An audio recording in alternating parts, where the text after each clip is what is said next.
আসসালামু আলাইকুম। আপনারা সবাই কেমন আছেন? ভালো আছেন?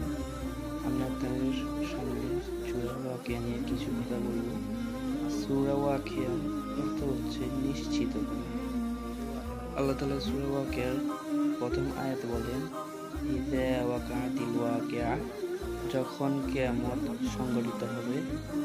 দ্বিতীয় নম্বর আয়াতে আল্লাহ তাআলা বলেন, লাইসা লিওয়াকাআতিহা কাযিবা, তখন অস্বীকার করার মতো কেউ থাকবে না।